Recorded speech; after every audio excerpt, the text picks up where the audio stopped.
अस्सलाम वालेकुम जी। इसाराना का सलाम कबूल कीजिएगा। मरियम के अब रोने का वक्त शुरू हुआ चाहता है और मरियम सफदर साहिबा की रोने की आवाज़ें जो हैं अब आप देखेंगे आहिस्ता आहिस्ता आगे बढ़ रही हैं।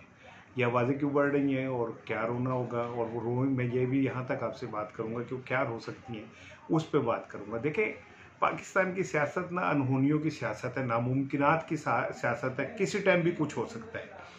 अब जो कुछ ताज़ा तरीन इतलात हैं जो मार्केट में आई हैं, और इमरान खान और इस्टेब्लिशमेंट के जो राब्ते हैं वो इस सतह पे हैरानकुन है कि खुद मुस्लिम लीग नून के लिए डाइजेस्ट करना बहुत मुश्किल हो रहा है। ये जो कहा जा रहा है, दो मुलाकातें एक ऐवान सदर में हुई है और एक इस्टेब्लिशमेंट के बहुत ज़िम्मेदार अफसर के घर में मुलाकात हुई या वो उसके गवाह थे। इस दो मुलाकातों ने पाकिस्तान की सियासत में एक भूचाल मचा दिया, और आने वाले दिनों में क्या, अभी आप देख लें कि उसके नताइज जो है आना शुरू हो गए। इमरान खान को टीवी के ऊपर ऑलमोस्ट बैन हो गए थे, लेकिन कल उनके खिताब को तमाम चैनल्स ने दिखाया। फिर गिल की रिहाई जो है इस सिलसिले की एक कड़ी है, और आने वाले दिनों में और थोड़ा सा कंफर्ट जोन इमरान खान के लिए देखेंगे।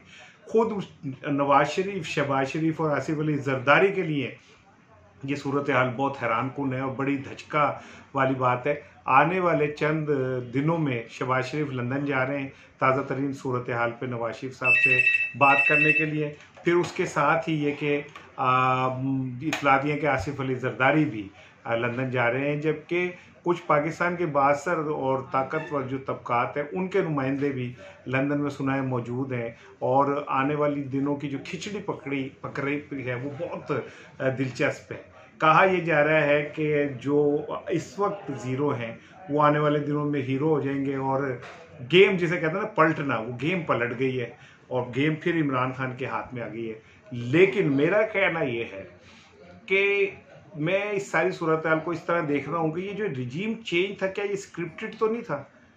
और इस रिजीम चेंज का इमरान खान को तो कोई नुकसान नहीं हुआ। इमरान खान के खिलाफ जब रिजीम चेंज हुई तो इमरान खान को कहा जा रहा था कि ये उस वक्त उनकी पॉपुलैरिटी ज़ीरो से भी नीचे गिर गई थी, और ये कहा जा रहा था बल्दियाती इंतखाबात में उनके उम्मीदवारों ने यहाँ तक कह दिया था कि हम टिकट नहीं लेंगे। और फिर जिस दिन रिजीम चेंज हुई और अगले दिन जो सूरत हाल हुई, और उसके बाद फिर सूरत हाल इतनी तेज़ी से तब्दील होती चली गई कि हर रोज़ इमरान खान की पॉपुलैरिटी एक कदम ऊपर जाती गई। जितने इकदाम उनके खिलाफ किए गए उससे उनकी पॉपुलैरिटी को दुआम मिला और मज़ीद बढ़ी। मुझे ऐसा लगता है कि ये सारा कुछ ऐसा स्क्रिप्टेड सा है कि जिसमें इमरान खान को जो दोस्त हैं इमरान खान के, उन्होंने जब फील किया कि इमरान खान की सियासत ख़त्म हो सकती है तो उन्होंने अचानक एक ऐसी गेम की जिससे इमरान खान हीरो बन गए। और वो सारी गालियाँ जो आने वाले दिनों में पड़नी थी और एक्सपेक्टेड थी, लाइक पेट्रोल की कीमतें बढ़नी थी, बिजली की कीमतें बढ़नी थी, गैस गायब होनी थी, पाकिस्तान को मुआशी दलदल में फंसना था, अगर इमरान खान होते तो ये सारा कुछ ब्लेम मलबा इमरान खान पे पड़ता।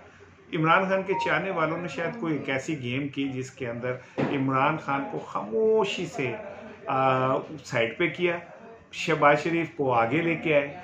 अब सवाल ये कि इनको क्यों लेके आए, और ये क्या पागल हैं जो ये आ गए? यहाँ पे एक बड़ा दिलचस्प नुकता है कि इन लोगों को इस सत्ता पे डराया गया इमरान खान से कि अगर इमरान खान कंटिन्यू कर गया और आर्मी चीफ जनरल फैज़ आ गए और DGISI फला आ गए और इमरान खान ने अगर जो उसका प्लान है वो हो गया तो 10 साल के लिए सदारती निज़ाम आ जाएगा, और फिर उसके बाद ये अदालतें और ये सारा सिस्टम इमरान खान ख़त्म करके एक तगड़ा सिस्टम लाएगा और तुम्हारे खिलाफ जो मुकदमात हैं उसमें तुम्हारा ऐसी की तैसी फेर देगा। अभी तो तुम अदालतों से बच बुझ जाते हो, फिर तुम्हें बचने का भी कोई इम्कान नहीं देगा। ये वो खौफ था जिसके की वजह से नवाज शरीफ, शहबाज शरीफ और आसिफ अली जरदारी जो थे वो ट्रैप हुए। लेकिन इसमें उन्हें थोड़ा सा फ़ायदा दिया गया, ये कि नैब कानून जो है वो तब्दील किए गए, नैब को बड़ा कमज़ोर किया गया, उनके कुछ मुकदमात में उन्हें रिलीफ दिया गया। जैसे शहबाज शरीफ के ऊपर मनी लॉन्ड्रिंग की फर्द जुर्म आयद होनी थी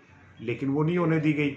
इसी तरह मरियम साहिबा जो हैं वो अदालत से कन्विक्टेड हैं और ज़मानत पे हैं, वो बाहर फिर रही हैं और धड़ल्ले से तकरीर करती हैं। नवाज शरीफ जो हैं वो लंदन बैठे हुए, अदालत को मतलूब हैं, लेकिन वो उनको कोई पूछने वाला नहीं। 50 रुपये के एक स्टाम्प के ऊपर शहबाज शरीफ ने उन्हें बाहर भेजा और वो 50 रुपये का स्टाम्प अब तक एक मोअज़्ज़ज़ तरीन डॉक्यूमेंट कहलाता है। तो रिलीफ इन लोगों को भी मिला, वो जो जेलें, वो नैब की पेशियाँ और ये वो इससे सारों से बाहर आए, लेकिन उसके बदले में जो कुछ उन्होंने दिया, मुस्लिम लीग नून तारीख के, आप जिसे कहते हैं ना कि नामकबूल तरीन पार्टी इस टाइम है, और अगर इस वक्त इलेक्शन हो तो इमरान खान क्लीन स्वीप करे, 2/3 अक्सरियत से भी ज़्यादा लेके जाए, क्योंकि पीपल्स पार्टी का तो वजूद वैसे ही ख़त्म हो गया है।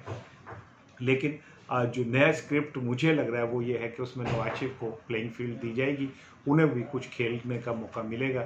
लेकिन ये तय है कि इमरान खान के हिस्से की तमाम गालियाँ और दुख दलदर शहबाज शरीफ के सर पे एक टोकरी रख के उस पर डाल दिए गए, और अभी आने वाले दिनों के अंदर आप देखेंगे कि शहबाज शरीफ को विदन पार्टी भी गालियाँ पड़नी शुरू हो जाएंगी। कल मरियम ने इसका आगाज़ कर दिया। और दूसरी चीज़ ये कि आने वाले दिनों में अब मरियम को आप जुडिशरी को और इस्टेब्लिशमेंट को जिसे कहते हैं इल्ज़ामात देते, लान तान करते, गालियाँ देते और बुरा भला कहते हुए देखेंगे।